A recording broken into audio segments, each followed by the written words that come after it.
shevet achim gam yachad. Bonjour à toutes et à tous. Boker tov lekulam. Ine matov hu manahim shevet achim gam yachad. Tadadadayayay, tadadadadayay, ay tadadadayayay, tadadabadadidambam, badadayayayayayayay, ay tadadayayay, tadadayayayayayay, tadadadamayayam. Ta-da-dam, ba-da-yay-yay, da-da-da-la-yay-yay-yay-yay-yay-yay-yay, da-da-da-da-da-da-yay-yay-yay, ba-da-dam-bam-bam, da-da-da-la-yay-yay-yay-yay-yay-yay. Boker tov, bienvenue à toutes et à tous. Bonjour à toutes et à tous.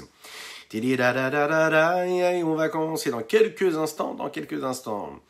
Ine matov hu manahim shevet achim gam yachad. Ine matov hu manahim shevet achim gam yachad.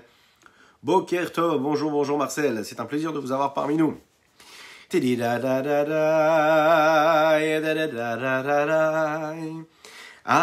da-da-da-ya-ya, ba-da-rim-bam-bam, ba-dam-bam-bam. Ay da-da-da-ya-ya, da-da-da-ya-ya-ya-ya-ya. Ay da-da-da-ya-ya-ya-ya-ya-ya. Da-da-da, ba-da-dim-bam-bam, bim-bam-bam, ba-bam-bam-bam. Da-da-da-la-ya-ya-ya-ya-ya-ya. Ay, da-da-da-ya-ya-ya-ya-ya-ya. Da-da-da-la-ya-ya-ya-ya-ya-ya-ya. Ay, da-da-da-ya-ya-ya-ya-ya-ya. Ine matov umanahim shevet achim gam yachad. Ine matov umanahim. C'est pour ça qu'il faut prendre un petit café, ça aide énormément. Shevet achim gam yachad. Tirilalayayay, tirilam bam bam bam. Ay dararayayayayayayayay. Ay ay ay ay ay ay ay ay ay. Ay darayayayayayayayay, dararam ayayay. Aïe aïe aïe aïe aïe aïe. Boker tov à tous ceux qui nous rejoignent ici et là, que Dieu vous bénisse. On va commencer dans quelques instants, c'est-à-dire maintenant.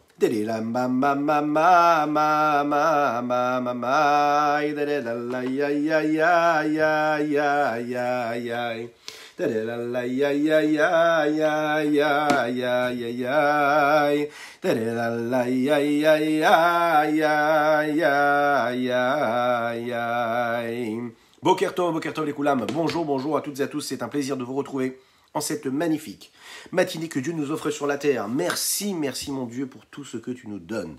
Le bon et tout ce qui nous paraît moins bon. Et tout est bon, puisque ça vient de Dieu. Alors en tout cas, je vous souhaite tranquillement, voilà, vous êtes dans la voiture, vous accompagnez les enfants à l'école, vous allez au travail, vous êtes de retour du travail, oui, en fonction de l'endroit où vous nous regardez, hein, si c'est de l'autre côté de la planète, n'hésitez pas à partager, à commenter, à liker, c'est votre mérite, et c'est la force de notre rendez-vous. Imaginez toutes ces belles paroles de Torah, en tout cas on essaye, et on demande à Kadosh Baruch Hu de nous aider, d'être bien inspirés pour dire les choses comme il faut, les comprendre, les enseigner, les transmettre et vraiment, les vivre comme il faut. Voilà. J'espère que vous allez bien, que vous êtes bien installés. On va commencer tout de suite le Tania du jour. Ce Tania-là qui nous éclaire notre vie, notre existence. Ensemble, on va développer, encore une fois, je le répète, bienvenue à chacun et chacune d'entre vous. Bruchim Abaim et Boker Tov Lekulam. Nous avons parlé, vous vous souvenez, les jours qui ont précédé, de cette Eshet Raïl, cette femme vertueuse, cette femme vaillante, qui est représentée par le Ham Israël. La Ham Israël, qui est cette fiancée-là que Dieu a. La Torah chez Baal Pé est ce qui permet de comprendre ce qui est écrit dans la Torah chez Birtav. Vous connaissez la différence, la Torah écrite et la Torah orale. La Torah orale, c'est celle qu'on est en train d'étudier maintenant. C'est cette Torah qui a été développée, qui est basée sur les textes qui nous ont été donnés dans la Torah écrite, ce que l'on appelle. Toute cette Torah qui va être diffusée, répandue, qui va être dévoilée au fur et à mesure des générations jusqu'à la nôtre.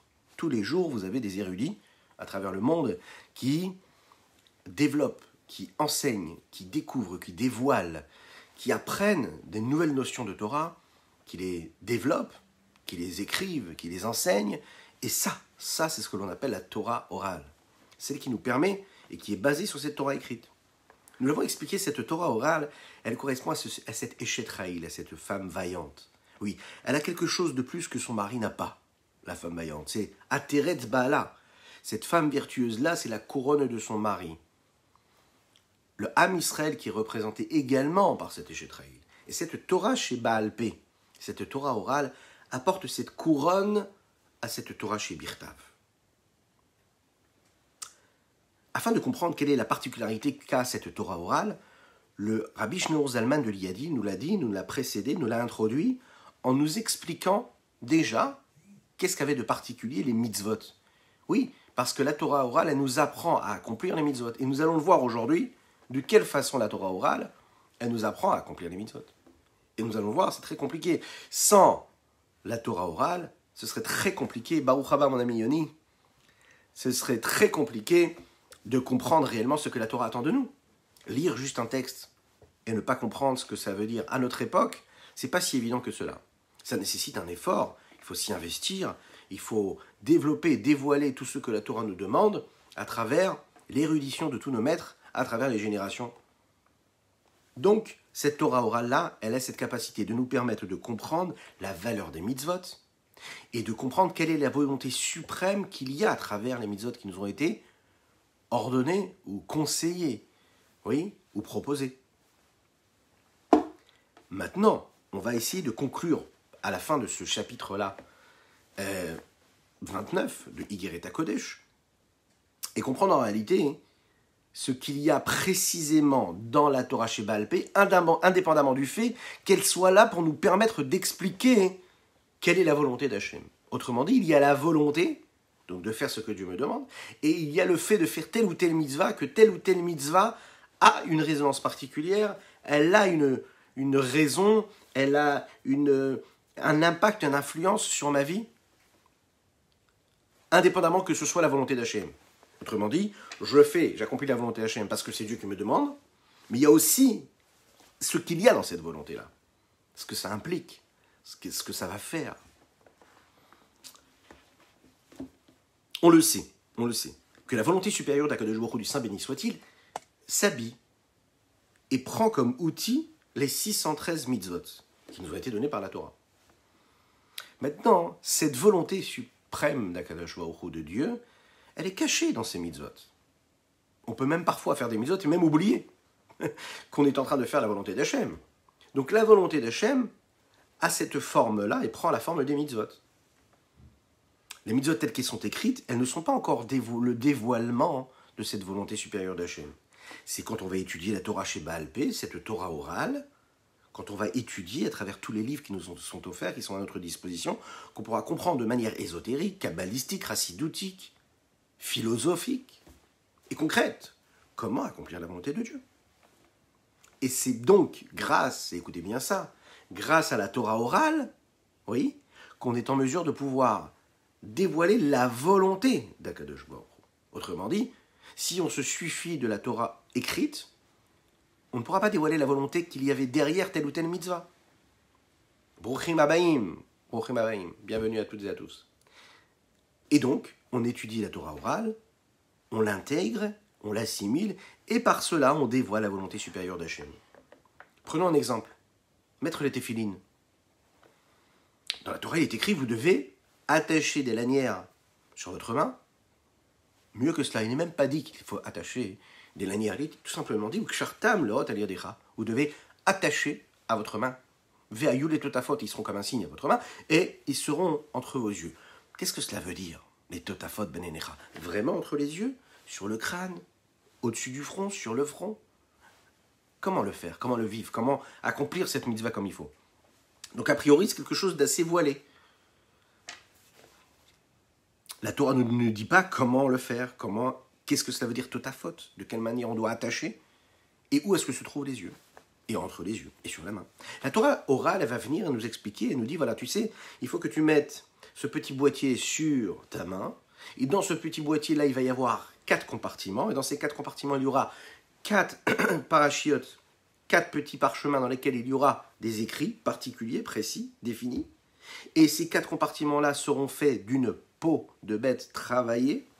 Il faut qu'il soit vraiment à carré, excusez-moi, et qu'il soit attaché grâce à des lanières, et que ces lanières-là doivent être faites d'une peau de bête également, et qui soit, elle, de couleur noire précisément, à tel point qu'une personne qui est en train de prier, et vous savez que dans les lanières, de nos jours maintenant, il y a des lanières qui sont des deux côtés noirs, donc on a moins de problèmes, halakhiquement.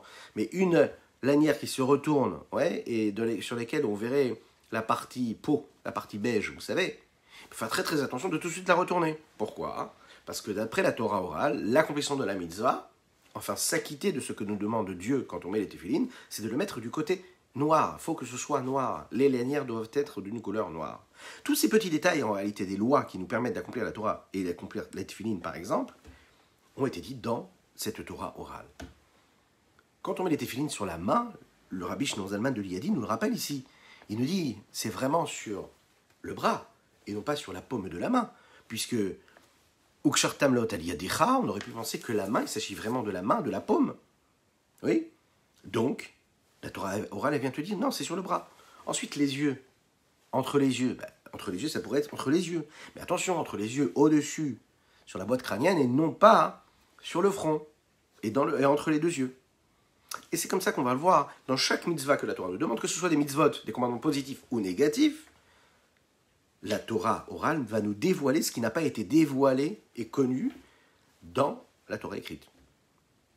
Par exemple, toutes les mitzvot négatives, tous les commandements négatifs qui nous ont été donnés pour Shabbat, toutes les interdictions qu'il y a à Shabbat. On ne précise pas quel est l'interdit explicitement qu'on n'a pas le droit d'accomplir pendant le Shabbat. La Torah orale va nous expliquer quels sont les 39 travaux qui sont connus, qui sont les bases des 39 travaux, qui sont les bases de tous les interdits que nous avons aujourd'hui en fonction de l'évolution du modernisme et de tout ce à quoi on a contact, avec lesquels on a contact dans notre vie, dans notre existence matérielle au fur et à mesure de l'évolution. Okay, et donc les Chachamim, nos sages, ils vont adapter les interdits ou les choses qui sont permises d'après la Torah, ils vont jongler avec ça jusqu'à aujourd'hui encore. On jongle avec toutes ces lois qui ont été écrites dans la Torah pour essayer de comprendre, et surtout quelle est la volonté de tout cela, de se coller au mieux, au maximum et au plus de la volonté suprême, supérieure d'Hachem.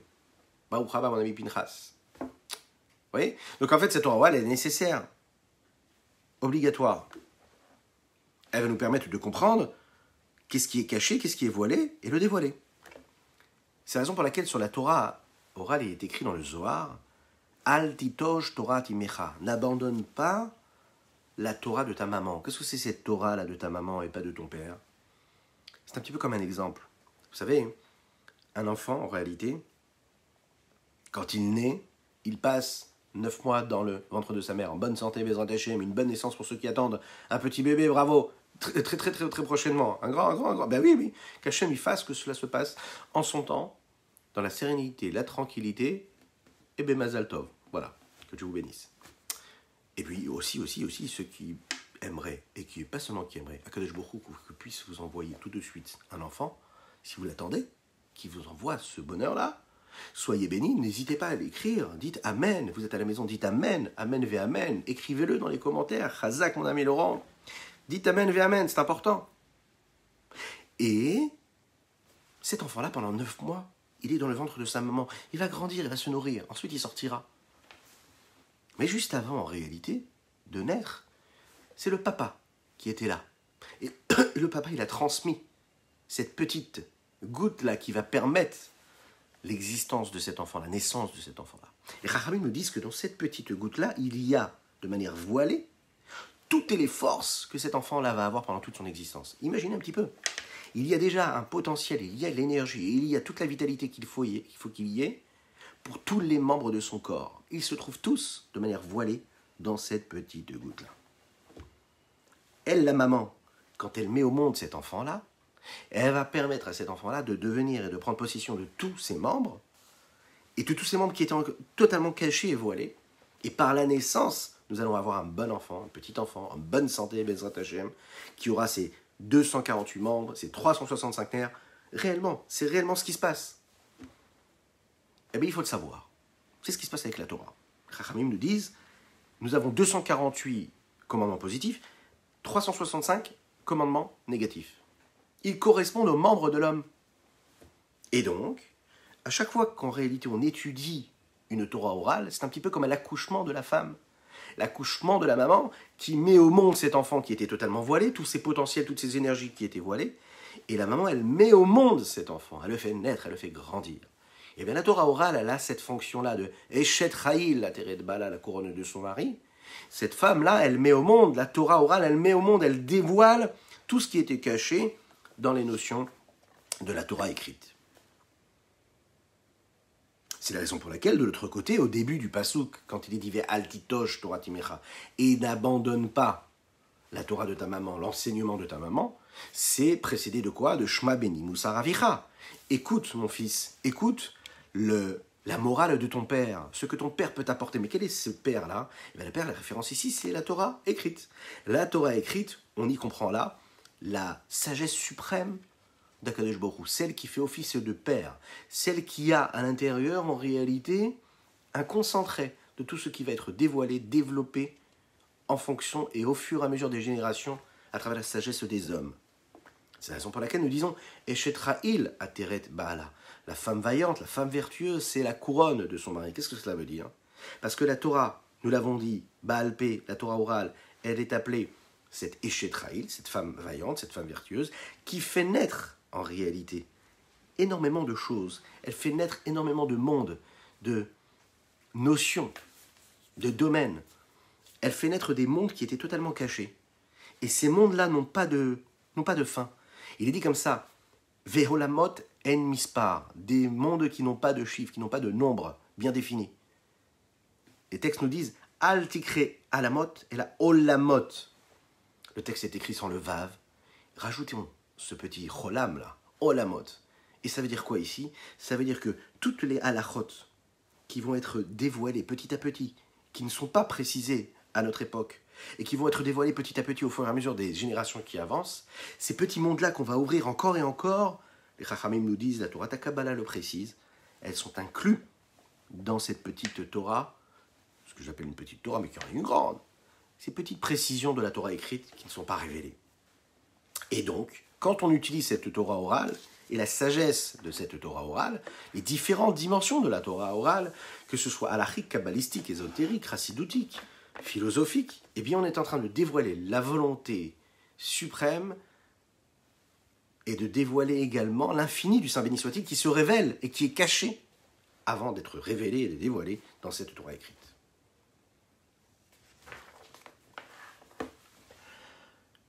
La volonté supérieure d'Akadosh Baruch Hu, elle est au-delà et elle vient bien et elle dépasse la sagesse supérieure qu'un homme pourrait avoir et pourrait utiliser.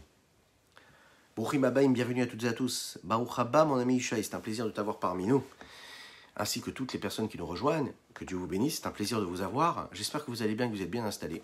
Je vous le rappelle, si vous êtes sur la route, vous accompagnez vos enfants à l'école, eh bien, souhaitez-leur que du bonheur, souriez-les, souriez dites-leur. Et puis, souhaitez-leur que des bonnes choses. Voilà, dites-leur que tout va bien se passer. Ils vont passer une bonne journée, qu'ils aient fait leur devoir ou pas. C'est pas grave, c'est pas méchant. Voilà. Et donc, souhaitez-leur une bonne journée. Et puis, dites-leur que vous les aimez. C'est important. Ah oui, il ne faut pas l'oublier. Ah oui, eh oui, on est pris comme ça. Il ne faut pas oublier de leur dire. Vous êtes bien installés. Je vous invite à partager, diffuser, commenter, liker, que ce soit maintenant en live ou en replay. Oui, continuez à partager. Vous avez le mérite de ce partage-là. Et on termine donc ce chapitre-là, avant d'aborder la notion de Tohu Vavohu, hein, on avance. Cette volonté supérieure, le Mourazaken, le Rabbi Shlomo Zalman de Liadi nous le dit, elle est bien plus élevée que la sagesse supérieure ou suprême qu'un homme pourrait avoir. Réellement. C'est un petit peu comme une couronne. La couronne qui est même au-dessus même de la partie cérébrale qu'un homme peut avoir. Vous imaginez un petit peu ce que cela veut dire? C'est-à-dire qu'il y a quelque chose de bien plus fort que sa capacité intellectuelle, qui dépasse cela. Cette couronne-là qui est au-dessus de la tête. C'est la raison pour laquelle les halachot sont appelés Udeish Tamesh Betaga Chalaf. Betaga, les Chachamim nous disent, c'est quoi? C'est Kitra Shel Torah, la couronne de la Torah. La Gemara nous avait dit qu'en fait, que celui qui utilise la Torah, c'est-à-dire à bon escient, alors il utilise quoi? La couronne de la Torah. Celui qui utilise un mauvais escient, il est en train d'utiliser un mauvais escient la couronne de la Torah. Pourquoi les halachot sont appelés le Keter, la halacha? A priori, ça n'a pas l'air si profond, la halacha. Juste de savoir et de comprendre ce que je dois faire et comment est-ce que je dois le faire. Eh bien, une fois que j'ai compris comment je dois le faire et de quelle façon je dois le faire, c'est réellement la capacité que j'aurai d'intérioriser la sagesse suprême qui est au-delà même de cette sagesse suprême, savoir la volonté qui est au-dessus de cette sagesse. La volonté de Dieu qui précède la sagesse qui va me permettre de comprendre comment je peux dévoiler, comment accomplir la volonté de Dieu. C'est la raison pour laquelle, et il termine avec ce texte-là, avec ce mot-là, Ashoné alachot muftachlo shu ben olababa, ce que nous disons tous les jours dans la tefila, celui qui étudie, qui enseigne la halacha, la loi, les préceptes de la Torah, eh bien, il devient celui qu'on appelle un ben olamaba, un homme qui pourra vivre ce monde futur. Et dans ce monde futur. Comment? Parce qu'en fait, il va, à travers cet approfondissement qu'il a, à travers cette Torah orale qu'il va développer, qu'il va dévoiler en lui, à travers son étude, à travers le fait qu'il comprenne bien et qu'il saisisse réellement, qu'il dévoile la volonté supérieure de Dieu, il est en train à ce moment-là de dévoiler, de développer tous les potentiels qu'il a dans son âme, et donc son âme va s'exprimer dans toutes ses dimensions, que ce soit Nefesh, que ce soit Ruach, Neshama. On a déjà parlé de ça les jours précédents. Nefesh, Ruach, Neshama, c'est différentes dimensions, différentes facettes que l'âme elle peut avoir, des moyens d'expression, des niveaux d'existence. Et puis, quand il va étudier et qu'il va développer, qu'il va dévoiler à travers toutes les parties de la Torah ce qu'il a en lui, cela va lui permettre, par les lettres, par les mots, par les phrases, par tout ce qu'il va étudier dans cette Torah-là, d'atteindre la volonté supérieure qui est au-dessus même de la sagesse, et donc eh bien, d'atteindre le niveau de Olam Haba, puisqu'on sait que le Olam Haba, c'est de vivre cette intense connexion avec Dieu. Réellement, comme on l'a dit plus haut, en fait, il faut savoir une chose, c'est que la halacha, elle a quelque chose de particulier, parce que la halacha, c'est ce qui nous permet de comprendre ce que nous devons faire. C'est très concret. A priori, apprendre comment il faut faire, c'est quelque chose qui est plus secondaire. Donc, qu'est-ce qui est plus important a priori? L'action ou apprendre et enseigner et étudier comment il faut faire. En fait, il faut comprendre une chose ici, que la partie halachique, qui est en réalité celle de la halacha, qui est réellement celle qui va être réalisée et concrétisée par l'action, est bien plus élevée. Et c'est ce que l'on appelle ici la couronne de la Torah. La couronne de la Torah, c'est en réalité, quand tu fais quelque chose réellement, tu es en train de te connecter avec la volonté supérieure d'Hachem. L'exemple que l'on avait donné, c'est ce hameau, ce pilier-là, transversal, qui est entre ce qu'il y a de plus bas sur terre et qui se connecte avec le plus haut qui est en haut. C'est quoi? C'est Akadosh Baruch Hu, sa volonté supérieure. La volonté supérieure d'Hachem, elle descend dans l'action concrète. Donc quand tu agis, quand tu fais, quand tu accomplis telle ou telle mitzvah, peu importe ton niveau, peu importe ce que tu as appris, ce que tu n'as pas appris, peu importe les avéros, chas v'shalom, que tu as pu faire avant ou que tu feras après, au moment où tu agis, au moment où tu concrétises, au moment où tu fais, tu te connectes avec le plus haut du plus haut. Voilà ce qu'on pouvait dire sur cette question-là aujourd'hui. Bezrat Hashem, un autre sujet, on parlera de Tzedaka demain, dans le 30e chapitre de la Igeret HaKodesh, qu'on pourrait aussi appeler la 30e lettre que le Admor HaZaken nous a laissé dans ses conseils de vie. Alors je vous invite maintenant à vous concentrer. Eh oui, parce qu'on va développer encore une nouvelle notion. Nous en sommes, je crois, si je ne me trompe pas, au huitième épisode de notre Tohu Vavohu, Tohu Bohu. Oui, alors, oui, on va reprendre tout de suite. Oui, on peut chanter aussi. On peut chanter une petite chanson, un petit nigoun. Oui, c'est important la simcha. C'est important la simcha. Mais est-ce que je vous ai dit les chaim d'abord? Non, on n'a pas dit les chaim. Alors je vous souhaite un grand les chaim. N'hésitez pas, prenez votre petit café. Ça peut être aussi un thé, je le dis toujours. Ça peut être une infusion. Ça peut être ce que vous voulez. Les chaim.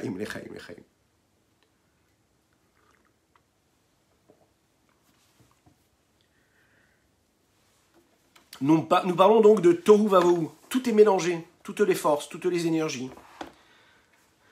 toutes les émanations, toutes ces lumières, tout est mélangé. Il n'y a pas de hiérarchie.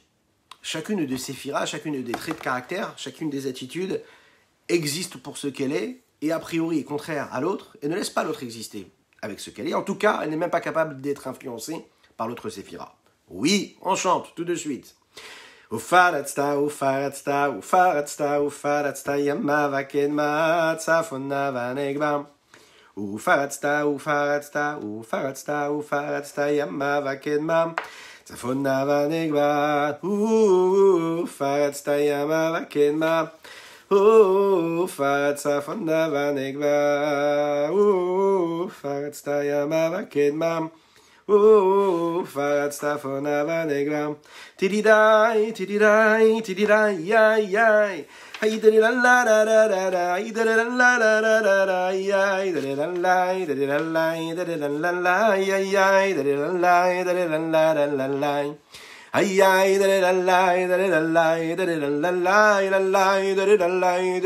idalala. J'en profite pour vous rappeler que je souhaite une excellente journée à tous ces enfants-là qui vont à l'école, là maintenant, qui se dirigent vers l'école. Ils vont étudier la Torah, et ils vont recevoir des enseignements. Que Dieu vous bénisse et qu'il vous protège. Étudiez bien, faites une belle tefila. Priez bien, dites bien les mots, et que Dieu vous bénisse et qu'il vous protège. Développe tout de suite, donc, notre 8e épisode dans ce Tohu Vavohu. Oui, les midot dans Tohu Vavohu. Baruch haba mon ami, Shneor. Baruch haba mon ami, Shalom, c'est un plaisir de te voir également. Les midot de Tohu, oui, toutes ces vertus qui sont dans Tohu, qui ne laissent pas chacune exister l'autre, et elles sont en contradiction l'une avec l'autre. Ah oui, c'est pas évident. Oui, comment on fait pour réussir quand même à laisser chacun vivre comme il est? Eh bien, il faut un Olam HaTikun, il faut le monde dans lequel nous vivons, qui est là donc pour réparer tout cela, et faire en sorte que toutes les vertus, tous les traits de caractère puissent vivre chacun l'une avec l'autre, et l'une avec l'autre, et l'un avec l'autre. Nous l'avons expliqué, la puissance de chaque mida, de chaque vertu, dans le monde de Tohu, vient du fait qu'elle est un manque. Elle a un manque. Quand est-ce qu'on n'arrive pas à créer un lien, un contact, un rapport? Quand est-ce qu'on n'arrive pas à créer une osmose, une harmonie entre deux éléments contraires l'un avec l'autre? C'est quand on manque de cerveau, quand on manque de froideur d'esprit, quand on manque un peu d'intellect. Lorsqu'il y a un peu d'intellect qui prend un peu de recul sur les situations, et qui prend la gouvernance de notre trait de caractère, de nos émotions, et donc des vertus, on a la capacité, à travers ce recul-là, de créer une connexion, un lien, et puis un contact, et puis une harmonie. Et nous, ce que l'on cherche dans ce Olam HaTikun, c'est l'harmonie. Mais dans le monde de Tohu, ils sont totalement, ces midot-là sont totalement démunis de cette capacité-là cérébrale qui les précéderait. Et donc, ces midot-là, en réalité, on pourrait croire qu'elles ont quelque chose en manque. Elles ont un manque, réellement, elles ont quelque chose qui n'est pas là. Ces midot, on va le voir, en réalité, elles sont beaucoup plus grandes, beaucoup plus fortes quand elles vont descendre ici-bas dans le Olam HaTikun. Vous allez voir tout de suite ce que cela veut dire. Étant donné que ces midot-là, qui sont tout en haut, c'est-à-dire, elles sont bien plus élevées que la chorma, que la bina, la sagesse, la compréhension, toutes ces midot, ces traits de caractère, ces vertus-là qui viennent, ils commencent à exister quand on est dans le monde de Hatzilut, commence à donner la possibilité de, c'est-à-dire qu'il y ait quelque chose qui soit indépendant de l'existence d'Akadosh Baruch Hu, dans lequel on ne verrait rien d'autre exister. Ça veut dire, on est dans un système de contraction, de condensation et de compression de la présence divine à travers les actes, à travers les vertus, à travers l'existence des différents mondes, Bria, Yetzira, Asiya qui vont suivre. Mais cette force-là, cette force de la création, cette possibilité d'existence autre, du monde Hatzilut, elle est réelle, elle est présente, parce qu'à un moment, il y a eu cette réelle volonté de créer cette symbiose et cette harmonie dans ce monde de Tikkun. Mais quand ces midotes-là ne sont pas descendues au niveau de la sagesse, au niveau de la compréhension, au niveau de l'intellect, de la froideur de l'esprit, du recul, eh bien ça reste un niveau qui est plus élevé en réalité. En effet, quand j'arrive à réussir à créer une harmonie, une symbiose, oui, c'est la plus belle des forces, la plus belle des choses. Mais avant d'arriver à cela et d'utiliser la sagesse pour y arriver, il y a ces midotes telles qu'elles sont pour ce qu'elles sont elles-mêmes. La Kabbalah, la Chassidut appelle ça un niveau réel de ce que l'on appelle Behema Rabba. Vous allez me dire, mais quel rapport ici avec un animal qui serait multiple, Rabba, nombreux? Qu'est-ce que ça veut dire? Fort, puissant. En réalité, quand on va chercher la dimension de l'origine divine qui va précéder toute cette existence et ces créatures, il faut regarder un petit peu la résonance que peuvent avoir ces éléments à travers ce que nous connaissons nous. Donc chercher une métaphore et chercher une ressemblance à ce que nous connaissons, avec ce que nous connaissons, avec ce que nous côtoyons dans notre vie de tous les jours. Le Tanya l'explique, mais le Rabbi Shalom Dovber également. On le dit comme ça. Un animal, en réalité, lui n'a pas de libre arbitre. Il n'a pas d'intellect, il n'a pas de froideur de l'esprit. Et toutes ses vertus, tous ses traits de caractère, toutes ses pulsions, sont en réalité ce qu'il est capable d'aimer parce que ce que les choses et les éléments vont lui apporter, donc de bien, de bon, pour ce qu'il ressent, ou bien tout ce qui va être créé et suscité par la crainte et la peur qu'il peut avoir de tel ou tel élément extérieur. Donc où il aime, où il déteste, où il en a peur, où il s'en éloigne, où il va aimer, il est attiré, et donc là, il ne se pose aucune question, il fonce, il y va. Ça, c'est l'animal. L'essentiel même, le Rabbi Shalom Dovber nous le dit dans le Kuntrat Soumayan, l'essentiel même de l'animal s'exprime dans le fait que quoi? Le fait que son essentiel, c'est ses midotes, ses pulsions, voilà, ses désirs. Dans le monde de la sainteté, c'est pareil. Ces midotes-là dont on parle, en réalité, qui précèdent la sagesse, dans le monde de Tohu, sont aussi appelées Behema Rabba. Mais pas péjorativement, pas négativement. Elles sont appelées Behema, pourquoi? Parce qu'en réalité, c'est un petit peu, vous savez, on le dit tous les jours dans la tefila, les malachim, par exemple. Les malachim, c'est appelé des chayot. Oui, c'est une appellation qui correspond aux appellations animales. Parce qu'en réalité, elles sont à un niveau où leur crainte et leur amour est totalement naturel. Il n'y a pas de réflexion, il n'y a pas d'analyse, il n'y a pas de libre arbitre, il n'y a pas de choix. Le malach, l'ange, il ne choisit pas d'aimer Dieu ou d'être attaché à Dieu. Le malach, il choisit même pas, il aime parce que c'est comme ça. Il craint parce que c'est comme ça. C'est sa nature profonde. Autrement dit, c'est l'expression de ses sentiments et non pas d'une analyse ou d'un choix véritablement concrétisé, réalisé par un travail intellectuel qui aurait fait naître ce sentiment ou cette émotion. Le BMA, dans cette BMA-là, on va voir ce niveau de BMA d'animal, il y a fondamentalement deux niveaux et deux degrés différents, bien distincts. Il y a ces vertus qui viennent et qui sont dévoilées, mais qui sont dévoilées après l'analyse intellectuelle, c'est-à-dire que l'intellect a la capacité de les dominer, puisque l'intellect peut faire naître des vertus, peut faire naître des envies, des passions, des désirs, ou parfois même des traits de caractère qui vont faire naître de la colère, ou voilà, c'est pas obligatoirement que du plaisir ou du désir, ça peut être en tout cas tout ce qui est sentimental, émotionnel. Mais il y a un deuxième niveau dans ce qui vient de cette notion-là d'animal, c'est telles quelles sont ces vertus-là dans leurs propres racines, leurs propres sources. Et comme on l'a dit tout à l'heure, quand elles précèdent même, et qu'elles sont au-dessus de la capacité de compréhension et de sagesse.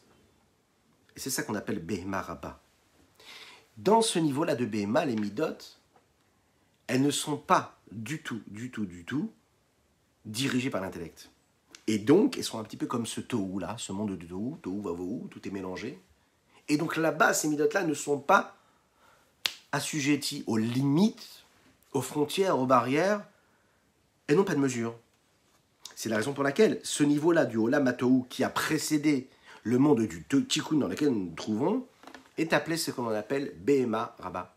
C'est le monde qui précède l'état du monde d'Hatzilut, qui est le monde de tous les possibles, le monde de la possibilité de l'existence offerte par Dieu.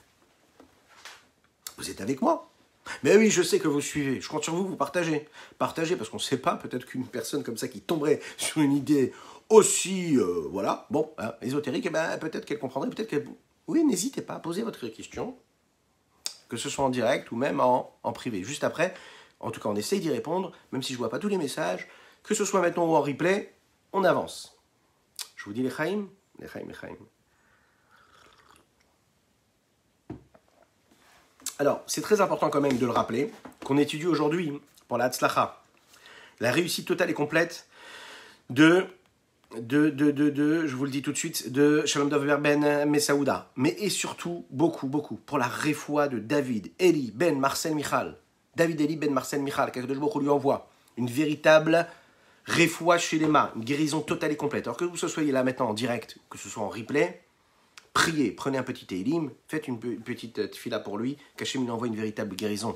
Je compte sur vous, dites Amen, vous êtes à la maison, dans la voiture, en train de sortir de la voiture, vous arrivez au travail, à la maison, tranquillement, peu importe où vous êtes, dites Amen, pensez Amen, qu'Hachem lui envoie une fois chez les mains, ainsi qu'à tous les malades du Ham Israël, et qu'on puisse vivre Bezrat Hachem, une délivrance totale avec la venue de Mashiach. On va conclure dans quelques minutes, restez encore un petit peu. Vous allez voir, c'est très intéressant.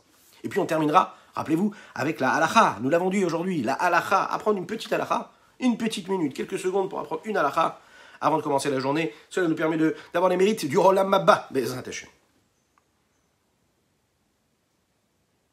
Dans les différentes vertus qu'il y a dans ce monde de Tohu, donc des vertus et des traits de caractère qui sont en réalité des midot, ce qu'on appelle des midot, mais qui sont... Pardon. Excusez-moi. Ne baissez pas le son, je sais que ça donne envie de baisser le son, ça fait mal aux oreilles. Mais bon. La Chassid nous explique que dans ces midot de Tohu là, peut-être qu'elles étaient ce qu'elles étaient, ça veut dire qu'elles avaient toute leur intensité l'une avec l'autre et qu'elles avaient du mal à supporter l'une et l'autre, puisque l'une est contraire à l'autre. La Torah Chassid nous explique qu'elles étaient en réalité dans un niveau de bitoul, de soumission, d'annulation et d'abnégation totale, véritable, réellement. Vous imaginez un petit peu ce que ça veut dire. Ça veut dire que être totalement annulé et dans une abnégation totale auprès d'Akadosh Baruch Hu, avec toute l'intensité que cela nécessite, et la force qui est nécessaire, ça nécessite des forces phénoménales. C'est-à-dire qu'un homme, dans la vie de tous les jours, il a beaucoup de mal à réussir, lui, à être dans cette abnégation. Imaginez dans nos rapports humains, chacun, l'un avec l'autre. Imaginez dans le couple, dans le foyer. Imaginez l'abnégation, l'annulation, se mettre de côté. Se mettre de côté, pas pour ne pas exister, mais c'est-à-dire donner toute la place à l'autre, mais non pas parce que moi je lui donne la place, mais pour ce qu'elle est, la personne qui est à côté. C'est-à-dire pas l'influence que moi je peux avoir, mais ce qu'elle est, pour ce qu'elle est, qu'elle puisse briller pour ce qu'elle est, et pas parce que moi je vais le voir de cette façon-là, et donc une abnégation qui serait une abnégation intéressée. Dans la vie de tous les jours, dans l'amitié, c'est comme ça que cela se passe. Dans le couple, avec les enfants, c'est comme cela que cela se passe. Le bitoul, cette annulation, cette abnégation est primordial, il est nécessaire, c'est la base même de notre vie. C'est très compliqué d'arriver à cet état-là. On voit que ces midotes-là, quand elles étaient dans le Tohu, aussi bizarre que cela puisse paraître, elles étaient fortes, elles étaient puissantes. On l'a dit, elles ne laissaient pas les autres exister. Le chesed, la bonté, ne laissait pas exister la gvoura. C'est la raison pour laquelle il y a eu cette brisure, cette shevirat hakelim, cette brisure des vases, là.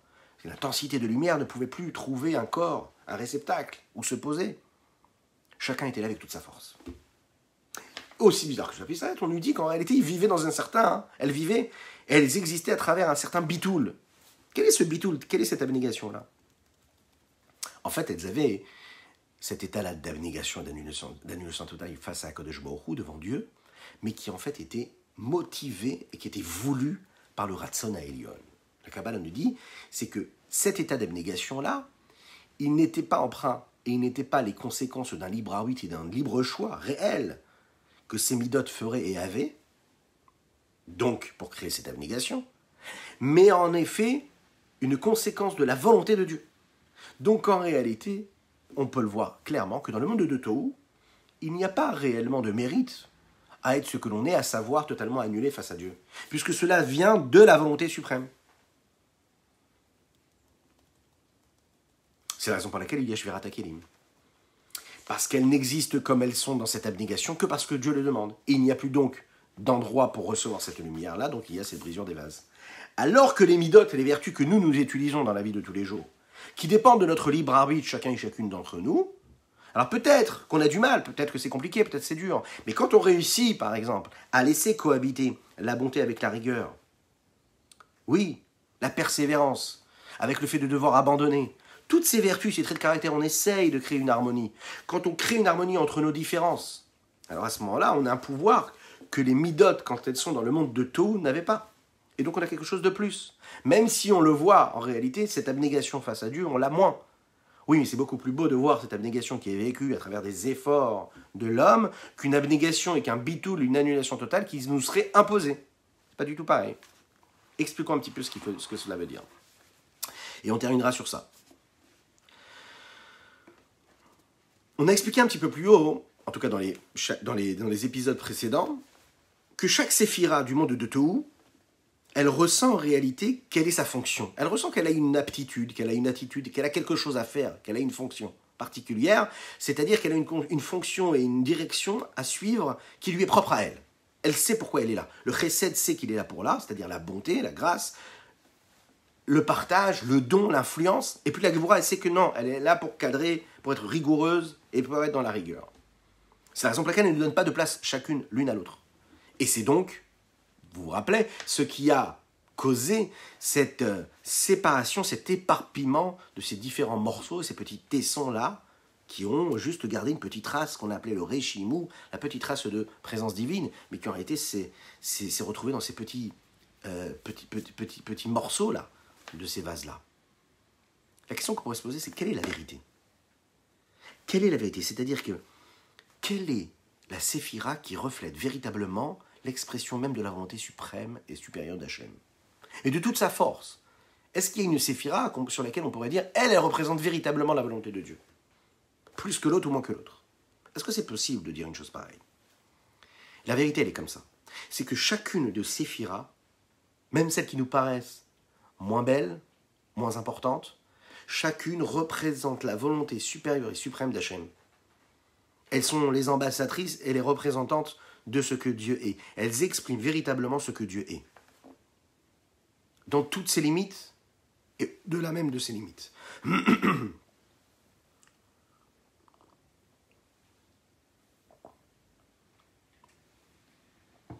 Mais la nuance, elle est là.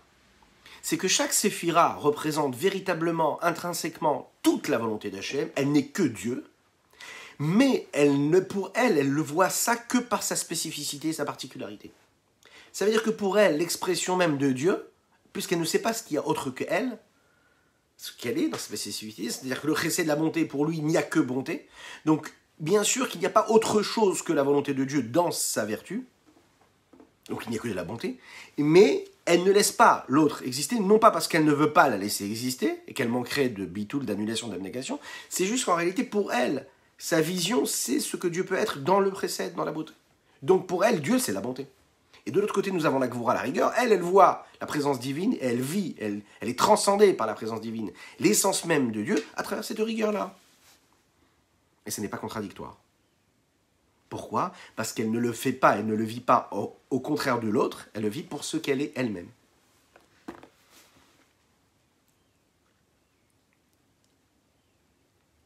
Il en ressort donc que il y a en réalité ce qu'on appelle la sagesse, la conscience, le savoir supérieur et la conscience et le savoir inférieur. C'est ce qu'on va expliquer à travers l'intention et la forme. Le fond et la forme. C'est un sujet qu'on va laisser pour demain, Bezrat Hashem, parce que cela nécessite un approfondissement. Je terminerai par vous dire qu'on va faire la halakha du jour, cette halakha. J'espère que vous allez bien. Je vous souhaite plein de bonnes choses pour cette journée-là. Continuez à partager et à liker, c'est important, c'est très très important. Aujourd'hui, nous sommes le Chav Gimel du mois de Mar Cheshvan, le 23 Cheshvan. Aujourd'hui, nous parlons donc de l'obligation, de la recommandation qui nous est faite par nos sages de dire tous les jours sans brachot, sans bénédiction. Baruch haba, mon ami Papillon, c'est un plaisir de t'avoir parmi nous. Sans brachot tous les jours. Pourquoi sans brachot? Vous allez le voir. C'est une takana, cela a été instauré par David Amelech, le roi à David. À l'époque de David Amelech, à la Shalom, est arrivé quelque chose de terrible. Vous imaginez un petit peu quelque chose de terrible. Tous les jours, il y avait 100 morts dans le peuple juif. Vous allez me dire, mais attends, mais c'est rien ça à côté de ce qui se passe aujourd'hui. Ouais. Nous vivons un petit peu cette période-là. Un peu compliquée. On ne savait pas comment faire, on ne savait pas comment éradiquer cette épidémie qu'il y avait à cette époque-là de David Ameller. Et donc, David Ameller, il a réfléchi, il s'est posé des questions, et il a compris avec un esprit saint qui lui a expliqué, qui lui a donné des raisons de cela. Il a donc instauré que tous les jours, on fasse 100 bénédictions, tous les jours 100 brachot.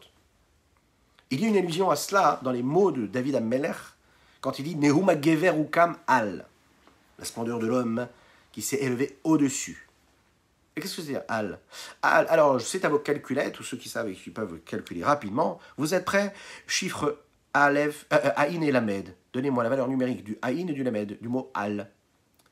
Allez, je vous laisse. 5, 4, 3, 2, 1. Oui. Bravo, bravo mon ami Shmoun. Bravo, exactement. 100. Oui, 100. 100. Et donc les Chachamim disent, cette valeur numérique de 100, par le mérite des 100, ou Kamagever. Nehuma Gever Ukam Al, par le mérite de Al, alors à ce moment-là, le Gever, l'homme, il a pu retrouver toute sa santé. Et on terminera avec ça. Deuxième explication qu'on pourrait donner, qui nous apporte et qui nous rappelle que nous devons et nous sommes dans l'obligation et nous avons la recommandation de dire tous les jours 100 brachot. Et pour les dire, c'est assez facile. On va le voir demain, Bezrat Hashem, comment nous pouvons dire tous les jours 100 brachot. Ve'ata Yisrael ma'Hashem Elokecha sho'el me'imcha ki im le'ira et Hashem. Le verset dit comme ça. Et maintenant, cher peuple juif, qu'est-ce qu'Akadosh Baruch Hu attend de toi? Qu'est-ce que Dieu attend de toi? Il attend juste que tu le craignes. Les Chachamim nous disent Al tikre ma elam mea. Ne lis pas ma Hashem shoel mimcha, mais lis mea Hashem Elokecha shoel mimcha. Dieu attend de toi et il exige, il veut de toi 100. Qu'est-ce que c'est ces 100? Mea brachot, les 100 brachot que nous devons dire tous les jours. Et il faut savoir que le jour, la journée, dans le peuple juif, dans le judaïsme, elle commence depuis le coucher du soleil de la veille. D'un coucher de soleil à un autre coucher de soleil. Je vous souhaite pas la même chose qu'Akadosh Baruch Hu, que Dieu vous bénisse et qu'il vous protège, qu'il inonde votre existence de bénédictions matérielles et spirituelles, réelles, réellement. Vous ayez une bonne parnassa, une largesse, que vous puissiez avoir toutes ressentir tous les bienfaits de l'infini du Saint béni soit-il, sur votre existence, sur votre foyer, sur votre famille. Une belle réussite, une bonne journée dans la joie et l'enthousiasme. Je vous rappelle qu'on étudiait également, et surtout pour la réfoua, de notre cher David, Eli, Ben, Marcel, Michal, qu'Hachem lui envoie une réfoua chez les mains, mais Karov Mamash véritablement, qu'on soit tous présents avec la venue de Mashiach, Tzidkenu Bekarov Mamash. Merci, merci, amen, ve amen pour toutes vos brachot. Et je vais vous inviter, on a 2 minutes, on va dire un Teilim tous ensemble, avec votre permission, voilà, on va dire un Teilim ensemble, parce que c'est important de le dire ensemble. Prenez, si vous avez la possibilité, d'avoir le Teilim 20. Voilà, il n'y a pas mieux. On prend le Teilim Chaf pour la Refoua Shelema de David, Eli, Ben, Marcel, Michal. Si vous êtes en direct, faites-le avec moi, c'est important. Et puis si vous êtes en replay, faites-le aussi, c'est aussi important. Également, une Refoua Shelema pour Messaoud Ben Sultana. Avec plaisir. N'hésitez pas si vous avez d'autres noms. En tout cas, chacun peut penser aussi également à toute la refoua, à toutes les personnes qui lui sont chères. Pour Sima Batester Golda également. C'est parti, vous êtes avec moi? On y va. Lamnatseach mizmor le David. Ya'ancha Adonai beyom tzara yesagev Hashem Elohei Yaakov. Ishlach ezrecha mikodesh umitzion yisadeka. Izkor kol minchotecha ve'olatecha yedashene sela. Iten lecha chilevavecha vechol atzatecha yemale. נרננה בישועתך, ובשם אלוהינו נדגול, ימלא אדוני כל משאלותיך. עתה ידעתי, כי יושיע אדוני משיחו יענהו משם קודשו בגבורות ישעימנו. אלה ברכב ואלה בסוסים, ואנחנו בשם אדוני אלוהינו נזכיר. המה קראו ונפלו, ואנחנו קמנו ונתעודד. אדוני יושיע המלך יעננו ביום קוראנו. À très bientôt, une super journée à chacun et chacune d'entre vous. Ashreinu matov chelkeinu manahim goraleinu. Ashreinu matov chelkeinu manahim goraleinu. Idelilai dalalai dalalai dalalai dalalai dalalai. Ay dalalai dalalai. la la la la la ay ay ay la la ay ay ay ay ay ay ay ay ay Ashreinu matov chelkenu manahim goralenu Ashreinu matov chelkenu manahim goralenu ay ay ay la la la ay ay ay une bonne journée, que des brachot. Aïe da la la la ya ya, aïe da la la ya ya ya, tedi la ya ya ya ya, aïe da la la ya ya ya ya ya, ya hashreinu matov chelkenu, umanahim goraleinu. Ashreinu matov chelkenu manaim goraleinu ay ay ay de la de la de la de la ay ay ay de la la de la la ay ay ay de la la ay ay ay de la la la la ay ay ay de la la ay ay ay ay ay ay à très bientôt, une bonne journée à toutes et à tous.